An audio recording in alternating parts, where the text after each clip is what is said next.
we're back. So this video is all about the new moon ceremony itself. I do have my notes in front of me here, which I will be referring to every now and then. And your handout for this, attached to this and also at the beginning of the course, states all of this. So this video is more for, I guess, verbal explanation, so you can kind of see what it looks like and how it feels. Also, it is very important to know that there is no right or wrong way to do a moon ceremony.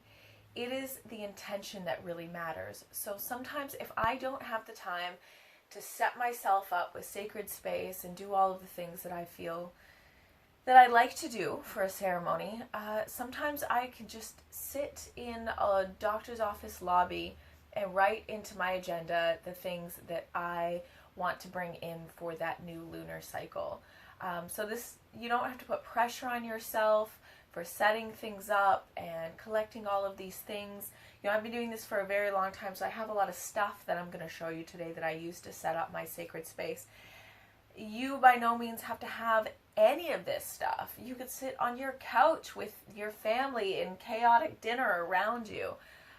All that really matters is the intention that you put into it and the understanding that you have of the lunar cycle and of the new moon and the full moon, and how creating and then cleansing and releasing, creating and cleansing and releasing, which is our lunar cycle. Okay, so first off, we create a sacred space. This can be something that you have stationed in your house all of the time if you have that luxury. If you do not worry about it. You can do this on the couch, you can do this on a small piece of furniture. Essentially what I do, and sometimes I have this set up all the time, I have set this up to try to look good for the course, but essentially I usually do have a couple of altars and a sacred space set up. Again, I've been doing this for about 15 years, so that is not required or expected of you.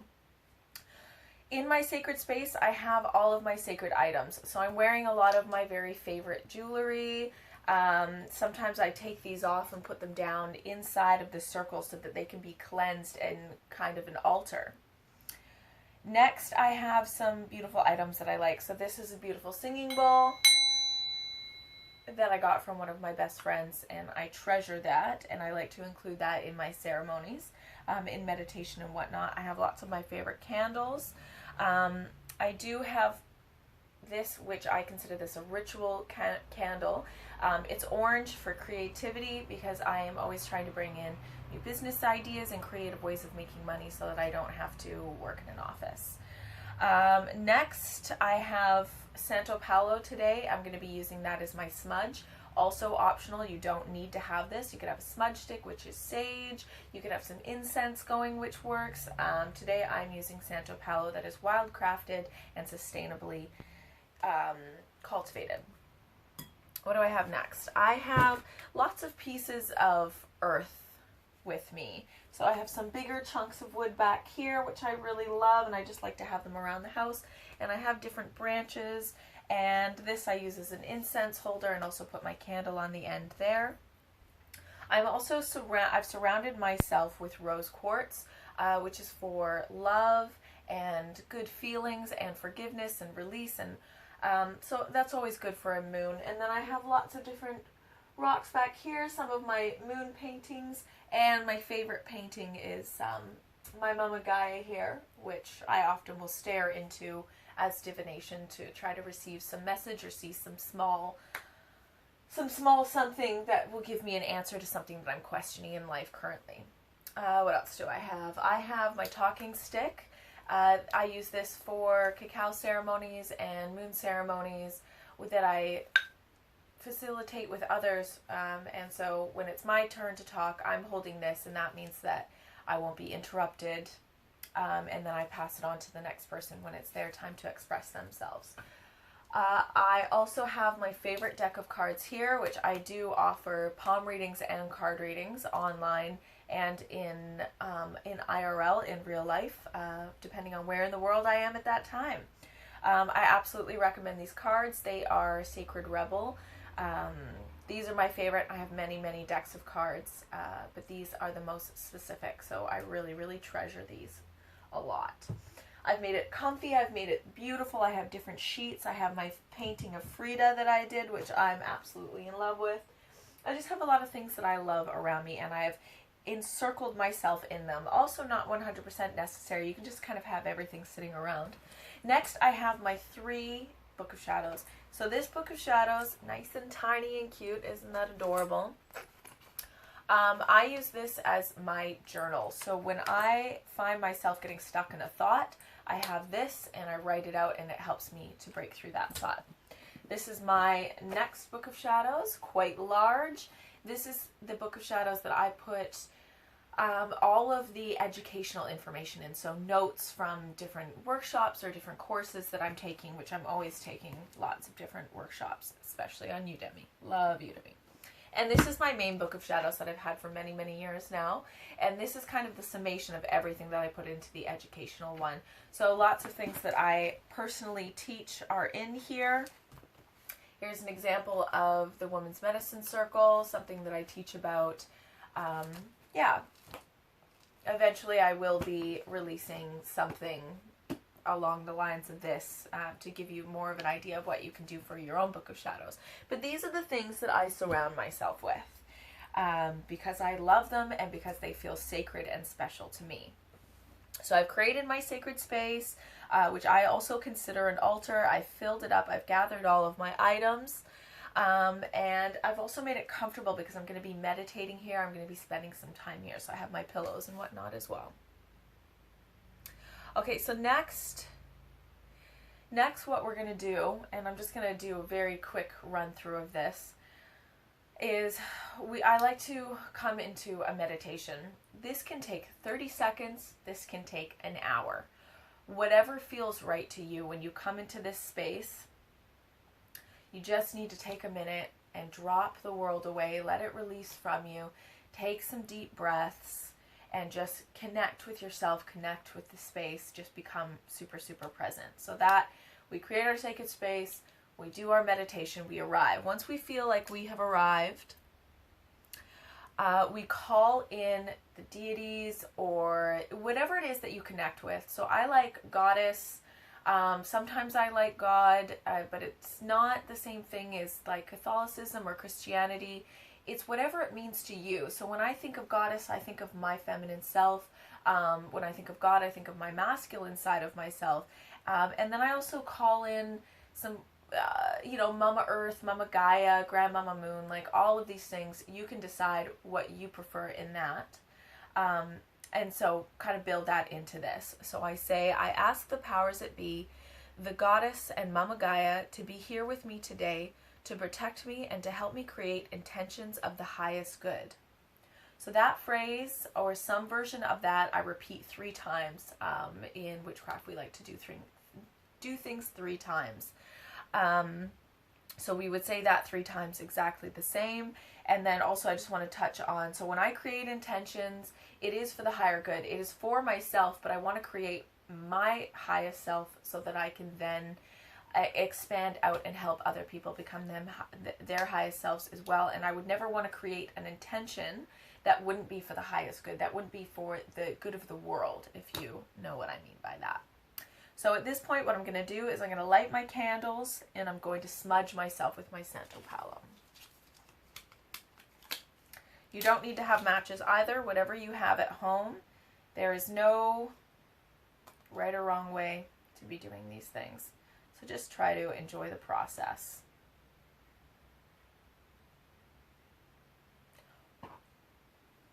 And now I'm going to use this candle to light my Santo Palo. I'm not sure how well the smoke of all of this is going to come up. So I just have it directly in there. I'm just going to let it, oh, I can really smell that. I'm just going to let it burn for a second so we can create some kind of an ash coal. All right, I'm sure that you were able to see that. So with a smudge stick or a Santo Palo, we cleanse ourselves by just putting that smoke all around us, the bottom of our feet, all the way up our entire body. And this clears our auric field takes out any negativity that we might be holding on to, and so it just kind of clears. And again, it's a ceremonious thing that really brings us in. So the stronger we create the ceremony, the more intention that there can be. So that's our smudging and lighting a candle. I do like to light at least one candle because it kind of opens the circle, and then when we blow out the candle, it kind of closes the circle. So next we go into the main meditation and visualization of a new moon ceremony. So this is where, we're feeling really grounded, we're feeling in our space, we hopefully have privacy, and now we're going to take some time to relax all the muscles of the face, find a comfortable position, and we are going to start to visualize and see the future that we want. So the intentions that we want to create, the goals that we want to succeed in our lives, the people that we want to bring in, or if you're trying to bring in your soul partner, imagining what the life with that person would look like, and what the home would look like, and how it would feel, and really feel that. So visualization is so powerful because you really can feel everything that is happening in your visualization, in your body, if you choose to. And that's what makes it so powerful. And that's why when we dream about things, it's a kind of visualization, and that's why we wake up scared if we have a nightmare. Or if we have a really good dream, we wake up and we're like, yeah, I'm going to have a great day because I had this great dream. So it is kind of a dream state that we want to take ourselves into and have this visualization about our best possible future. We want to feel the joy, feel the excitement, and feel as if it is true already. So this, for me, I like to do at least 10 minutes, at the very least 10 minutes. If you find that you keep coming out of the meditation, just keep coming back to those things that you want in your life. Closing your eyes, relaxing. Don't judge yourself if it's hard to stay in it, and just really see it and feel it. Next, you're going to open your eyes and you're going to grab your journal or whatever it is that you brought with you. So for a new moon ceremony, because I'm not going to be burning this like we will find out that we will be doing in the full moon ceremony, for something like this, I would probably put it in my journal, or I actually have an example. So I did a recent new moon ceremony with some wonderful ladies at the spiritual realm. So I'm currently in Australia at the time that I'm filming this. And so I did it on a piece of paper, which I dated for when I wanted to open it. So I did this ceremony a month earlier than this date, so July of 2019, and then we also sign it, and it becomes a contract. Before we get to that, so we've done our visualization. Now we're going to come out of our visualization, and we're going to start furiously writing, without judgment, without punctuation, without thinking about any of those things. What's important is everything that you've just seen, because you've probably just clarified a lot of things and even thought of things that you didn't think that you wanted, or didn't think that you wanted to bring into your life. And so now is the time that you're going to grab your journal and you're going to start to write all those things down. And you don't need to think about anything, structure, sentence structure, paragraph structure, anything like that. Just write it all out. After you do that, again, that process should take around 10 minutes, if not much more. Some people could take up an hour to do that. Ceremonies could last 3 hours. So when you feel complete in that, you're going to quickly read over it, and then you're going to sum it up into 3 to 5 sentences at the very least. So just trying to bring everything in and just shorten it all up, and that really helps you clarify as well. Then from that point we have, let's see what I have on here. So this was a 3-hour ceremony that I did this day. And so I had a lot of time to really break down and clarify what it was that I really truly wanted in my life.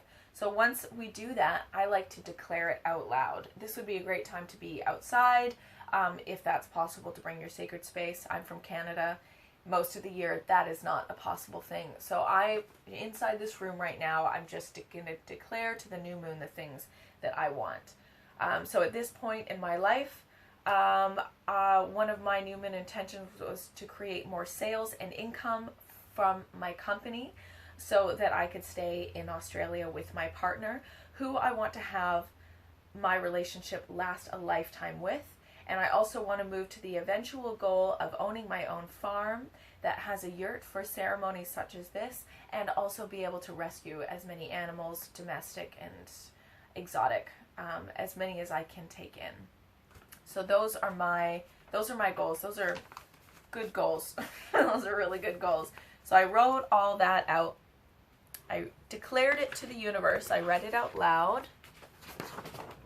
And then I signed the piece of paper, either at the bottom, if you're doing this method where you're going to fold it up, not necessary, but if it's in your journal, so you're just going to sign it, and it's a contract now between you and the universe and Grandmama Moon.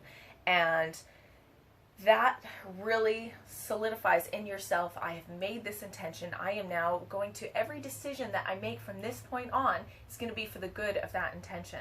So if you make an intention like, oh, I really want to meet somebody and fall in love, but then you spend the entire lunar month sitting at home, not socializing, not going out, not meeting people, then you're not really working towards that intention, because the universe isn't just going to push somebody to your front door and have them beg you to marry you right away. Like, you have to go out there and make your decisions based on those intentions once you make them.